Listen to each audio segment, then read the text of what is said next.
Bismillahirrahmanirrahim. Assalamualaikum warahmatullahi wabarakatuh. Alhamdulillah wa syukurillah wa la hawla wa la quwata illa billah. Allahumma salli ala Muhammadin wa ala alihi wa sahbihi azma'in, amma ba'd. Alhamdulillah, ikhwan wa akhwati fillah, kita masih diberi kesempatan untuk bisa mengkaji dan mengaji firman-firman Allah yang termaktub dalam Al-Quranul Karim maupun sunnah-sunnah Rasulullah Sallallahu Alaihi Wasallam. Adalah sesuatu yang luar biasa, sesuatu yang seharusnya kita bisa menikmati saat kita mengkaji ilmu-ilmu Allah. Dan salah satu ilmu Allah yang disuguhkan kepada manusia, khususnya kaum muslimin yang ada di Indonesia, dan menjadi sebuah perbincangan yang cukup marak beberapa bulan ini adalah hal-hal yang terkait dengan batu mulia yang kemudian digunakan sebagai bagian dari perhiasan. Ikhwan wa akhwati fillah, ketika berbicara tentang aktivitas manusia berkaitan dengan benda, tentu kita harus memilah-milah status hukumnya sehingga kemudian tidak terjebak pada konsep istimbat hukum yang tidak semestinya. Kita faham bahwa hukum benda berbeda dengan hukum aktivitas. Terkait dengan hukum asal benda, ada sebuah kaidah usul yang disepakati oleh para alim yang menyatakan bahwa al-aslu fil asya' al-ibaha ma lam yalid dalilut tahrim, bahwa asal dari suatu benda memiliki hukum yang mubah dan akan berubah status hukumnya manakala ada dalil yang memberikan status hukum lain, mengharamkannya, memakruhkannya, dan seterusnya.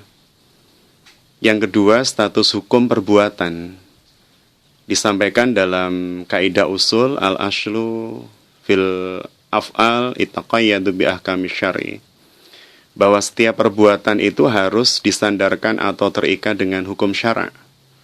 Kita melihat misalnya di dalam Al-Quran surah Al-Hasr, Allah Subhanahu wa ta'ala menyampaikan, A'udzubillahi minasyaitonirrajim wa ma atakumur rasulu fakhuduhu wa manahakum anhu fantahu. Maka apa saja yang oleh Rasulullah sallallahu alaihi wasallam kita diperintahkan, ambillah, lakukan. Demikian pula sebaliknya, apapun yang kita dilarang untuk melakukannya, maka tinggalkan dan jauhi. Artinya, ikhwan wa akhwati fillah, berkait dengan masalah batu mulia ini, ada dua hal yang harus kita perhatikan. Yang pertama adalah hukum benda itu sendiri. Kemudian yang kedua terkait dengan perlakuan atas benda tersebut, berkaitan dengan alasan pemakaiannya, berkaitan dengan aktivitas yang dilakukan terkait dengan batu mulia tersebut, dan seterusnya. Yang pertama, ikhwan wa akhwati fillah, terkait dengan bendanya. Apakah benar atau apakah diperkenankan? Apakah Rasulullah Shallallahu Alaihi Wasallam pernah mencontohkan? Apakah Rasulullah mendiamkan ketika para sahabat mengenakan, dan seterusnya? Di dalam hadis yang diriwayatkan oleh Imam Muslim nomor 2094 disampaikan bahwa sesungguhnya Rasulullah Shallallahu Alaihi Wasallam memakai cincin perak di tangan kanan beliau, dan di situ ada mata cincinnya yang terbuat dari batu Habasyah atau terbuat dari batu mulia yang berasal dari Ethiopia, dan beliau menjadikan mata cincinnya di bagian telapak tangannya. Hadis itulah yang kemudian menjadi landasan untuk sebagian kaum muslimin yang membenarkan atau membolehkan penggunaan batu cincin. Karena Rasulullah Shallallahu Alaihi Wasallam sendiri pernah mengenakan atau memakainya. Batu yang dikenakan pun beliau peroleh dari Ethiopia. Dan berdasarkan referensi mengenai batu tersebut, para ulama sepakat bahwa itu adalah batu zamrud. Dalam riwayat lain, Ibnul Qayyim memiliki catatan mengenai cincin yang dikenakan oleh Rasulullah SAW, bahwa sekembalinya beliau dari Hudaybiyah, kemudian beliau menulis surat kepada para raja. Tatkala beliau hendak menulis surat kepada Raja Romawi, maka dikatakan kepadanya, kepada Rasulullah Sallallahu Alaihi Wasallam, sesungguhnya mereka tidak akan membaca suatu surat kecuali dibubui tanda atau stempel yang menunjukkan formalitasnya. Maka beliau Sallallahu Alaihi Wasallam menjadikan cincinnya yang terbuat dari perak tersebut, yang di atasnya terdapat ukiran yang terdiri dari 3 baris, Muhammad pada 1 baris, kemudian ada lafaz Rasul pada 1 baris, dan Allah pada baris berikutnya. Maka beliau pun menyetempel surat-surat yang dikirimkan kepada para raja dengan menggunakan cincin tersebut, serta kemudian beliau mengutus 6 orang pada hari di bulan Ramadan pada tahun ke-7 Hijriah. Ini bisa kita lihat dalam kitab Zadul Ma'ad, juzul awal, halaman 119 sampai 120.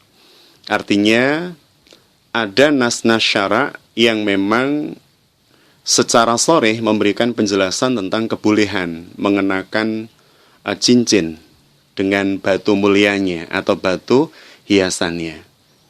Tetapi ada juga dalil-dalil yang kemudian memberikan batasan tentang kebolehan tersebut, bahkan sampai pada hukum yang berubah secara diametral dari sesuatu yang bernilai mubah menjadi sesuatu yang bernilai haram. Misal kalau kita melihat hadis yang disampaikan oleh Imam Al-Bukhari dan Muslim di dalam kitab Sahih beliau, bahwasannya dikatakan naha an hatamil dhahab, bahwa Nabi Shallallahu Alaihi Wasallam melarang penggunaan cincin emas bagi laki-laki. Ini yang pertama, artinya ada sebuah larangan atau keharaman bagi seorang laki-laki untuk mengenakan cincin yang terbuat dari emas. Kemudian yang kedua, manakala cincin yang dikenakan tersebut memunculkan hal-hal yang mengarah kepada khurafat, mengarah kepada kesirikan. Sungguh Nabi Shallallahu Alaihi Wasallam pernah melihat seorang pria yang mengenakan gelang di lengannya. Pria itu mengatakan bahwa gelang tersebut terbuat dari kuningan. Lalu kemudian Rasulullah Shallallahu Alaihi Wasallam berkata, untuk apa engkau memakainya? Pria itu menjawab, ini kami kenakan untuk mencegah wahina. Wahina ini kalau diterjemahkan secara letterleks, penyakit yang ada di lengan atas saya. Sehingga kemudian beliau menyampaikan, sungguh gelang tadi justru akan membuatmu semakin lemah. Buanglah. Karena seandainya engkau mati dalam keadaan masih mengenakan gelang tersebut, maka engkau tidak akan beruntung selamanya. Alias dia telah melakukan kesyirikan, dan Allah Subhanahu wa taala sudah menyampaikan nasyirka la dzulmun adzim, sebuah dosa yang teramat sangat besar dan tidak terampuni. Manakala dosa tersebut masih menempel pada si pelaku sampai sakaratul mautnya. Ikhwan wa akhwati fillah rahimakumullah, artinya dari sini ada batasan-batasan yang sangat tegas. Kapan kemudian perhiasan tersebut, apakah berupa gelang, kalung, cincin ya, atau yang lain, menjadi berstatus haram karena tujuan penggunaannya. Kemudian yang ketiga, manakala memunculkan sifat kibir atau sombong pada diri sang pemakai atau pengguna. Beberapa hadis menyebutkan di dalam riwayat Muslim bahwa Rasulullah Shallallahu Alaihi Wasallam suatu hari menyampaikan di atas mimbar beliau, sesungguhnya aku mengenakan cincin ini dan menjadikan batu cincinnya ada di dalamnya. Maka beliau kemudian melemparkan dan mengatakan, demi Allah, aku tidak akan mengenakannya selama-lamanya. Maka manusia yang menyaksikan pada saat itu pun membuang cincin-cincin mereka. Sehingga beberapa ulama menyatakan berkaitan dengan hadis ini, memakai batu cincin meskipun hukum awalnya mubah atau boleh, tetapi tidak disarankan. Tidak didorong kita untuk mengenakannya. Karena justru bisa jadi akan memunculkan sifat kibir, sifat sombong, sifat angkuh. Apalagi manakala batu cincin tersebut atau mata batu cincin tersebut memiliki nilai gengsi yang sangat tinggi, sehingga mendorong si pemakai kemudian untuk merasa lebih dibanding yang lain. Tentu hal-hal seperti ini menjadi sesuatu yang tidak diperkenankan bagi sang pemakai. Maka ikhwan wa akhwati fillah menjadi sangat berhati-hati bagi siapapun yang mengenakan cincin agar supaya tidak terjatuh pada hal-hal yang diharamkan oleh Allah Subhanahu wa taala. Dan kemudian yang terakhir, menjadi haram manakala perhatiannya atas cincin dan pernak-perniknya, hiasannya, bahan yang digunakan, batunya, ya, perhiasan batunya, batu mulianya dan seterusnya, keseluruhannya menjadikan mereka berfokus pada itu, berbangga-bangga dengan itu, kemudian sampai mencari kesana kemari, disibukkan dengan hal-hal seperti itu dan melalaikan kepentingan umat yang jauh lebih besar. Rasulullah Shallallahu Alaihi Wasallam menyampaikan dalam salah satu sabdanya, "Man asbaha lam yahtam bi amril muslimin falaisa minna," kata beliau. Barang siapa yang pagi-pagi bangun tetapi dia tidak ada di dalam benaknya urusan kaum muslimin, maka dia bukan termasuk golonganku. Artinya menyibukkan diri pada hal-hal yang bersifat sia-sia dalam kehidupan justru sesuatu yang dilarang dalam agama ini. Maka menjadi penting buat siapapun ketika berbicara tentang perhiasan, tidak hanya cincin, tidak hanya kalung, tidak hanya akik, tapi apapun. Manakala yang seperti itu menjadikan kita istighol, tersibukkan di dalamnya, sehingga melupakan hal-hal yang lebih pokok, lebih urgen, lebih penting, bisa jadi akan menjatuhkan kita pada perilaku atau perbuatan yang diharamkan oleh Allah Subhanahu wa taala.